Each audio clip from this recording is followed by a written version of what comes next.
Today's episode is brought to you by Mazars. SoundCartel. We've used the term the Great Resignation a lot since 2021, but in reality what we've seen is the Great Reshuffle.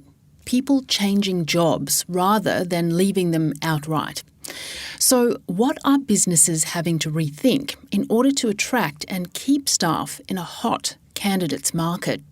From SoundCartel, I'm Nicole Goodman, and this is Business Essentials Daily.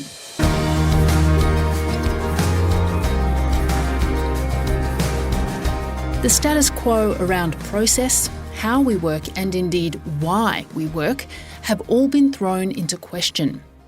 Alita Harvey-Rodriguez is the Managing Director of the MI Academy, an award-winning digital marketing and customer experience consultancy. She's noticed 5 recurring themes that require business owners to change their focus. To begin, Alita counters the more cynical idea out there that people are just quitting out of laziness. There's a couple of things that are happening there. So yes, some people have taken this as an opportunity to sit back and try to get away with things. And we see that showing up when people don't want to turn on the cameras if they are working from home. And there's some little red flags that you can kind of have a look at there. But how we can change that and stop people from showing signs that they might be getting lazy comes back to process, comes back to aligning our employees and our staff to the North Star and just making sure that they know exactly why they're showing up, what their job has to do with the business achieving its mission. And so many businesses skim over the top of setting a mission and vision, and it really impacts the passion and intrinsic motivation that your staff is going to see. Okay, so you have 5 ways that businesses need to reprioritise in a way that they likely haven't before. Tell us about the first one, which you say is focus internally and bring things closer to home. Yeah, this is a really good one. And it comes from both angles. So building on from the first question around making sure that people have direction and know how they're contributing to how they're showing up and what they're doing towards the business's vision. That's something about being internally focused. So don't look for the next shiny bit of tech. Don't look for that external employee to fill a gap. Make sure that you've got the right people in the right place and really clear on what you're trying to achieve. The other side of that comes from the customer's perspective.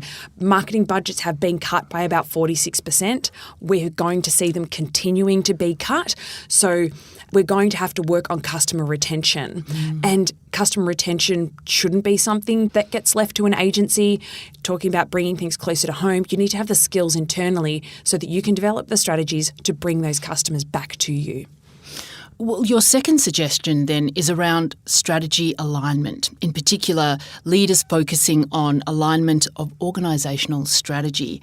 Flesh this out a bit more for us. Yeah. This one's really important and just continues to keep building on everything. Strategy alignment just makes sure that all of your employees know why they're showing up and that the work that they're doing is actively trying to achieve that business's mission. Harvard Business School last year came out with a report that 93% of employees do not know how their work contributes to the overall strategy of the organisation. That's terrifying. Shocking. So we really need to make sure that the work that we're doing is aligned with the business's mission. So that's what strategy alignment is. And this starts to build into other strategies like cross-functional collaboration, stopping having those silos. Let's break those down. Let's leave them and create an environment where we're all collaborating together to achieve the right outcome.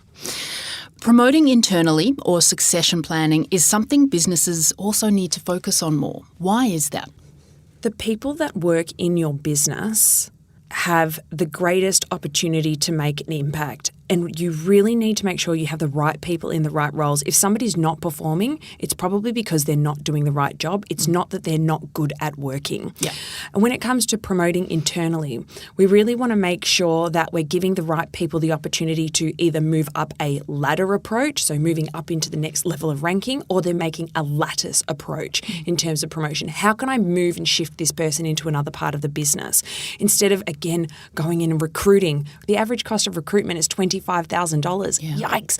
I'd rather spend my money upskilling somebody to make them really happy and value them as an employee instead of going and finding somebody else. Absolutely.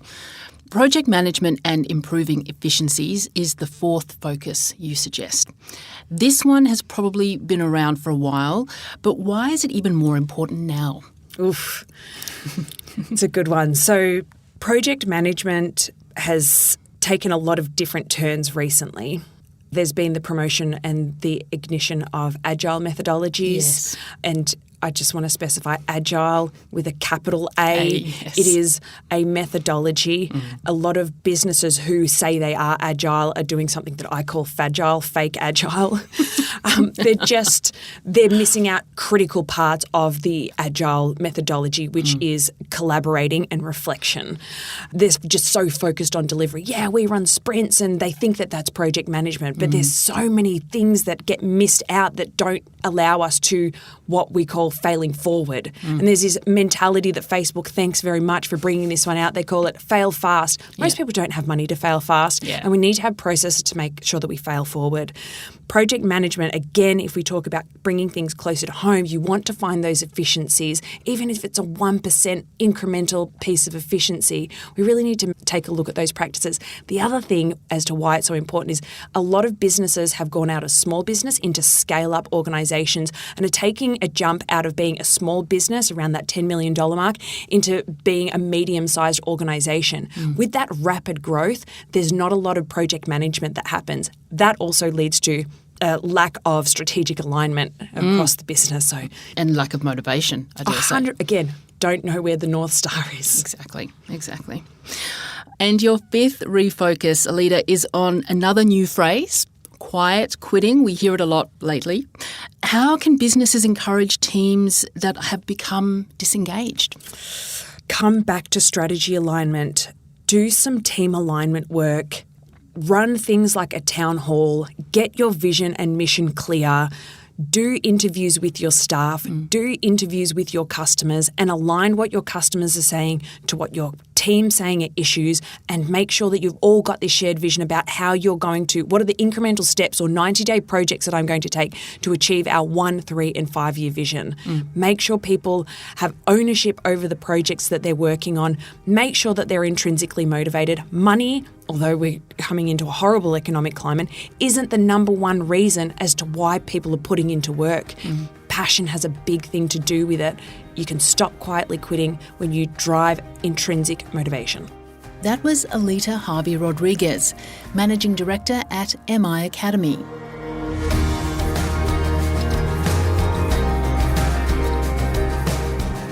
Business Essentials Daily is a SoundCartel podcast.